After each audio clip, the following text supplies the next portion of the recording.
Hi, welcome to valuationpodcast.com, a podcast and video series about all things related to business and valuation. My name is Melissa Gragg, and I'm a divorce valuation expert and mediator in St. Louis, Missouri. Today, we'll discuss why valuation expert opinions differ and the value of a rebuttal expert with Matt Stelzman, an expert in forensic, litigation, and valuation work in Chattanooga, Tennessee, who also serves clients in Atlanta and around the country. If somebody is interested in starting to provide rebuttal services, how do you think they can go about doing that? Or how can an attorney kind of find people that would be available to do that?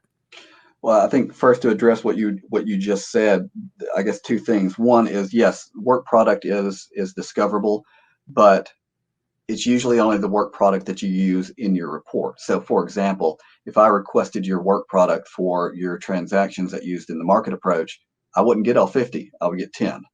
So you're producing what you used, it's just you're not showing what you didn't use. And that there's a big difference in that, because if I, as an attorney, presented the additional 40 and said, why didn't you use this? Well, then that might change the game for you as an expert. Whereas if I just relied on what you turned over, then it looks like, well, I don't have much to question because she used all of them. So that's one issue with the work product and how you can add value as an expert. That's either testifying expert or a consulting expert. But one thing you did bring up is the questioning and writing the questions for the other side. Nothing will throw you off faster than an attorney asking a question that doesn't make any sense. So they'll ask you a question, you're like, and it's best if it's even your attorney, because you want to act like you know what they're saying.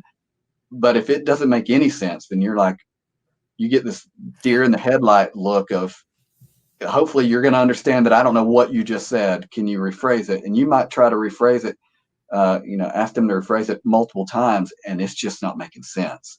So that's the value in writing your own questions, because if the opposing expert asks that, you just say, that don't make any sense. I don't know what you're asking. If your side, you don't want to say it, well, that don't make any sense. I don't know what you're talking about. So there is value in writing those the questions for your attorney. As far as getting into the rebuttal services, honestly, I think like you said, it's part of the game. I think it's part of the whole process. So one way, I think really the only way that you can get into it if you're not providing it is just to advertise that you're doing it. But to me, if I'm an attorney, I'm going to ask the question of, if you haven't testified before, or you haven't been involved in litigation, are your questions going to be are they going to be valuable to me?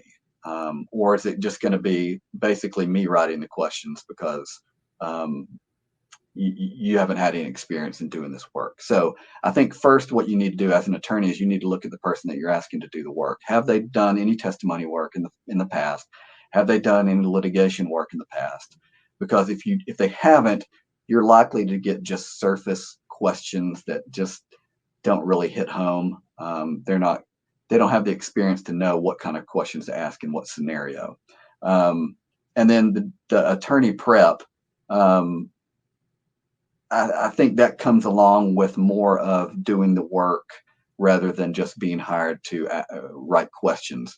The attorney prep is probably more in line with, I'm the testifying expert. I'm going to help you prepare for asking me questions, but as well as asking the other side questions. So that's a hard area to get into if you're not actually doing the litigation work, because I think that those kind of go hand in hand with each other. Well, and you said something also previously when we were talking about getting nervous on the stand. I do remember when I first started out, and this was like, almost probably going on 17, 18 years ago. I mean, it would be gut wrenching. Like I would not, I wouldn't sleep. I would start getting prepped and da. And then I started to realize the more you kind of stay in your lane, you pick a couple different areas that you're going to specialize in. And then when somebody comes in and asks me, hey, can you do I don't know, something that just isn't in my wheelhouse, I feel more comfortable saying, no, why don't I refer you to somebody else? Because the headache that it's going to take to do that case when I'm not quite sure about all the specifics, like for example, patent infringement, just not a space that I go into. And I know a couple really smart guys that love it, right? But I think there's enough in there that I just don't know what I don't know. And that's when you'll get caught on the stand. Whereas if I tell somebody, hey, you flip houses or you do surgery or you're a chef, whatever, could you testify to how you build a house? And they would be like, yeah, of course I can. I'm like, okay, well, that's what we're doing. Like, we're not testifying on things that we don't know. We're trying to testify on things we do know. Mhm. And we're staying in that lane, and it gets us better and more comfortable with continuing to do work in that lane. But absolutely, I think that it's going to be hard to be a rebuttal witness and not, because if you're just doing it to not testify, I get it. Like, I think everybody would want to do this type of work if they didn't have to testify. Yeah. But the beauty is in honing your skills in testimony. And now we have the added complexity of testifying like this, you know? Right. And so do you have it? I told an attorney a couple of weeks ago, I said, listen, you better have your stuff together because you're going to make me look bad if you're stumbling around, looking for documents or exhibits and things like this. Yeah, okay. I got it. Yeah, I mean, one of the biggest dangers is hiring a professional who will do all of it, who will do everything, because literally they're putting their reputation on risk every time you get up there on the stand. So if you're hiring somebody who will do patent infringement and do, damages in this industry and that industry and do all kinds of work, if they're not great at it, then as an attorney, I wouldn't want to hire them. I want to hire someone who is great at what they do. Let them do what they're good at. That's always my saying. If someone comes to me with, hey, I need you to do this, I'm like, I'm not good at this. Let's send you over to this person who knows what they're doing, because A, they'll be a lot better at it, and B, they'll be a lot cheaper at it. So Yeah, that's and there's certain things that we do in valuations that people could say, "Oh, well, are you an expert at that? Are you an expert at that?" No, I'm an expert at the valuation. mhm, But if you if the entire case is kind of hinged upon a owner's compensation amount or a working capital amount or something, if there's something that is so, and in commercial damages, it could be something different. But if it is so important to the case that literally that piece, there are times when I've said, okay, let's pull in an expert for that piece, right? mhm, That's all they do.